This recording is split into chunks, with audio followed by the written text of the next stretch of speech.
a eso? ¿Cómo, o simplemente no se estudia si uno está pensando en precariedad?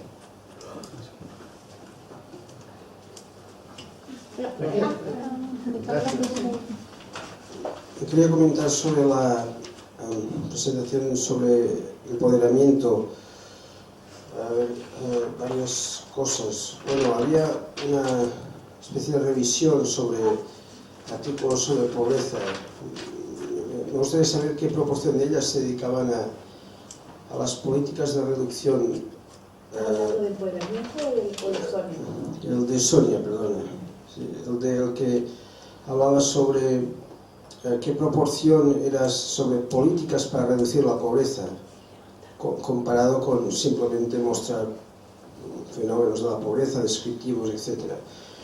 Es un problema que tenemos en salud pública, ¿verdad? Hay mucha descripción, pero muy poco solución política, intervención, evaluación.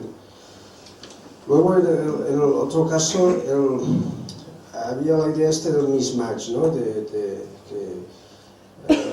los empleadores normalmente usan para explicar el desempleo, es decir, que hay trabajos pero que la gente no tiene las cualificaciones para ese trabajo. Pero me parece que, en concreto con la recesión actual, se ve que eso no puede explicar esas tasas de desempleo tan altas. Y luego ha habido análisis, ahora no los puedo citar, de Rick Wolf en Estados Unidos. O sea, la capacidad productiva de Estados Unidos es que no se usa, es muy alta, no sé, el 30%. Luego tienes 15% de la mano de obra que no tiene trabajo y que además tiene la mejor cualificación universitaria de la historia de los Estados Unidos. Lo mismo en España. El 50% de los jóvenes que están mejor educados que ninguna generación anterior no pueden encontrar trabajo, y luego los bancos tienen crédito que no lo dan y tienen beneficios mayores que nunca en su historia. O sea, yo lo veo no como una cuestión de psicología, de que la gente haya oportunidades que no ven, sino una falla estructural del capitalismo, que es un sistema que no puede dar satisfacción a las necesidades de las poblaciones y que tiene crisis continuas, ¿no? Creo que se puede decir que han habido 20 desde los 70 o más, no sé. Eso es un punto. Luego la psicología de los pobres, pues hay mucha investigación sobre que tiene su propia lógica. Es decir, bueno, la más antigua es la de vivir en el presente y descontar el futuro. Claro, si no hay recompensas futuras, tiene sentido vivir en el presente, ¿no? Pero es incluso, la investigación incluso es más compleja ahora. He estado buscando la referencia, pero no la he podido encontrar. Hay, por ejemplo, modelos que muestran que la vida de los pobres está hecha de muchos eventos aversivos continuamente, ¿no? Y que entonces tiene sentido, por ejemplo, o gastarse todo el dinero o pasárselo bien, por decirlo así, o todo a una vez, porque de todas maneras van a sufrir más tarde. Entonces, al menos tener una experiencia que es positiva compensa. Y eso puede explicar algunos hábitos de consumo que a priori podrían parecer irracionales desde el punto de vista de gente de clase media. Y eso solo es un ejemplo, ¿verdad? Pero hay una literatura sobre eso. En el mundo de la salud está el ejemplo de Arlene Jerónimos, que publicó en el New England Journal of Medicine varios años sobre por qué las mujeres afroamericanas tienen hijos antes de los 30 años. Es porque van a enfermar después de eso, ¿no? O sea, sus condiciones de vida son tales que en el único momento en el que pueden ejercer de madres con la fortaleza suficiente, o al menos era esto en los años 70, 80 y 90, era durante su juventud. Entonces tenía una razón dentro de la lógica de su expectativa vital. Y eso se llama the weathering hypothesis. Otra vez, los pobres no son irracionales, simplemente viven en unas condiciones distintas a las clases medias. Y con respecto a lo de informalidad y precariedad, bueno, aquí se sabe más que yo de todo eso. El grupo de Flaxo hizo una muy buena revisión de informalidad con Tocman, Portes, de Soto, etc.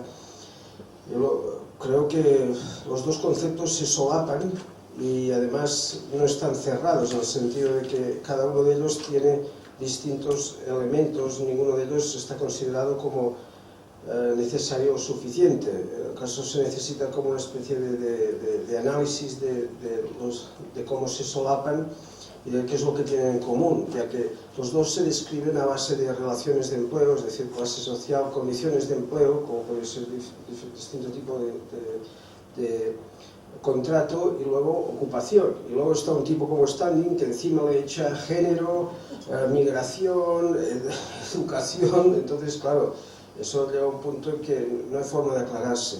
Entonces es un esfuerzo bastante importante que hay que hacer para limpiar, digamos, lo esencial de los conceptos, cerrarlos. En fin, es simplemente una opinión, ¿no? Marcelo. Solo un comentario, pero no es una pregunta, un comentario. Mañana, solo me recordar que en la mañana vamos a discutir un tema de empoderamiento, y en la tarde vamos a discutir un tema de precariedad, ¿no? Yo creo que hay partes de la ponencia que pueden retomarse y discutir más largo con tranquilidad este tema de profundizar en estos temas que nos parecían como esenciales, ¿no?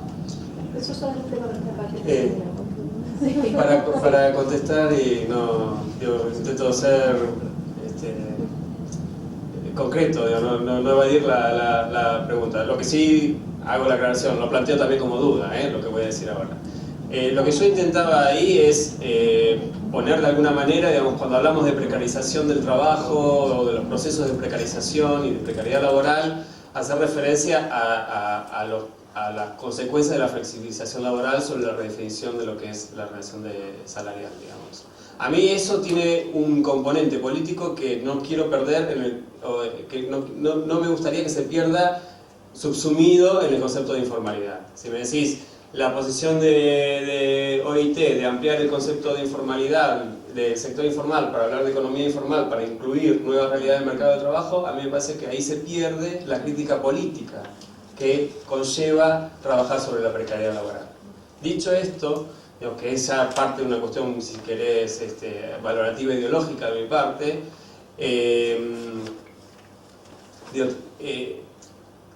como decía también Rosario, uno tiene que hacerse cargo también de la tradición de la informalidad, porque es verdad, digamos, que hay aportes y que hay cosas.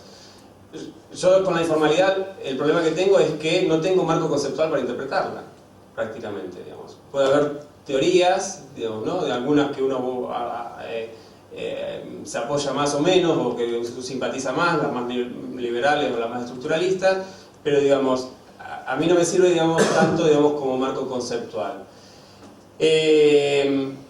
Pensando en la precariedad laboral relacionada con la salud, que es lo que a mí me interesa, digamos, yo optaría por hacer lo inverso que hace la OIT, es decir, dentro de la precariedad incluir la informalidad, no al revés. Un poco, digamos, la idea ahora sería explorar esto que nos estamos inventando de hablar de las precarigrafías del trabajo. Es decir, pasar de una idea con la que veníamos trabajando de una precariedad unidimensional a una idea de una precariedad más tridimensional, es decir, complejizar eso un poco más y ver que en el mundo informal del trabajo hay grupos, digamos, que comparten situaciones de trabajo y que se diferencian en las situaciones del trabajo, que seguramente, digamos, tendrán experiencias, vivencias, relaciones sociales en el lugar de trabajo que inciden diferencialmente sobre la salud. Entonces, un poco, digamos, insisto, lo planteo como duda y como, digamos, por dónde vamos a empezar a tirar los primeros tiros en esto de la exploración epidemiológica respecto a esto. Es pensar que no es un problema tanto de informalidad como y formalidad, sino de, digamos, las percepciones y las relaciones sociales en torno a las distintas formas de manifestarse la precariedad laboral según los grupos sociales, que obviamente esos grupos sociales comenzaremos por los ejes de desigualdad de salud, digamos, tradicional, ¿no? Pero, digamos, intentando contestar a eso, te diría eso, digamos, yo prefiero incluir dentro de la precariedad la informalidad a hacerlo al revés, por esta cuestión que señalé. Pero un comentario, igual me gustaría como aclara, o sea, no sé si aclaratorio de definición, yo creo que mañana tenemos tiempo de discutir, ¿no? Primero que nosotros rescatamos el concepto de informalidad en la definición de la OIT, pero no necesariamente vemos que los mecanismos vinculados a la inequidad de salud están en relación solo al tema de protección social y ese ámbito, ¿no? Eso como el primer elemento, ¿no? Lo segundo que nosotros, yo creo también que esta dicotomía entre formalidad y informalidad no aporta con respecto al ámbito, digamos, de interés nuestro, ¿no? Que es el tema de la salud y las inequidades de salud. Yo creo que es un tema muy de lo... Incluso el cómo se mide en términos predominantes, ¿cierto? En términos de tamaño de empresa, responde mucho a una mirada más economicista, que responde a ciertos criterios como aporta, ¿cierto?, a la economía global, o cada uno de los países, que a los temas que nos explican los temas de los mecanismos de generación de inequidades. Y en ese sentido yo comparto que si existe o no en realidad una precariedad como un continuo entre los distintos grupos de trabajadores. Pero no es menor de que cuando se habla en términos de los debates, la gente refiere a la informalidad que lo que ha crecido, ¿cierto?, o se ha mantenido en los países y el 50% en la región, y en otras regiones el 70%, o a veces ha alcanzado, ¿cierto?, el 75% de la población que trabaja en algunas regiones son denominados como informales, ¿no? Entonces uno también tiene que hacerse cargo de eso, ¿no? ¿Cómo lo integra? Y yo creo que precisamente, me parece a mí que el desafío es que si efectivamente nosotros podemos hablar de precariedad como un continuo, porque además dentro de los informales el grupo es tan heterogéneo, ¿no? O sea, creo que la misma razón de que hubieran distintos grupos que invitamos a exponer acá responden a distintos contextos y realidades, ¿no? Incluso para nosotros un tema central es cómo miramos el vínculo de este tema con una mirada crítica, ¿cierto?, con respecto a los modelos de flexibilización y globalización del trabajo, cómo hay vínculos tan claros de esta informalidad con la formalidad del empleo, ¿no? En muchos incluso de los ejemplos que se discutieron acá, ¿no? Y ese vínculo a veces está invisible, ¿no?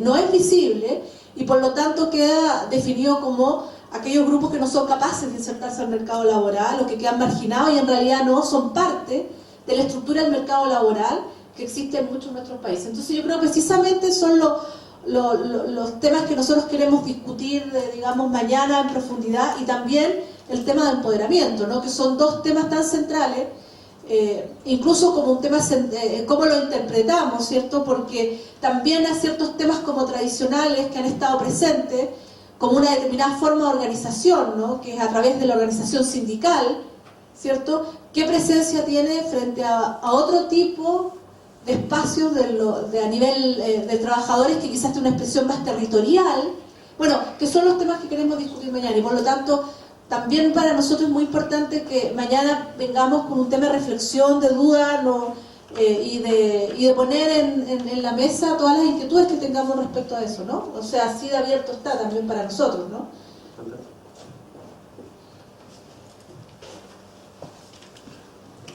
Bueno, entonces damos por finalizada esta enriquecedora jornada. Agradecemos a todos los compañeros. Interesante. Y nos vemos mañana.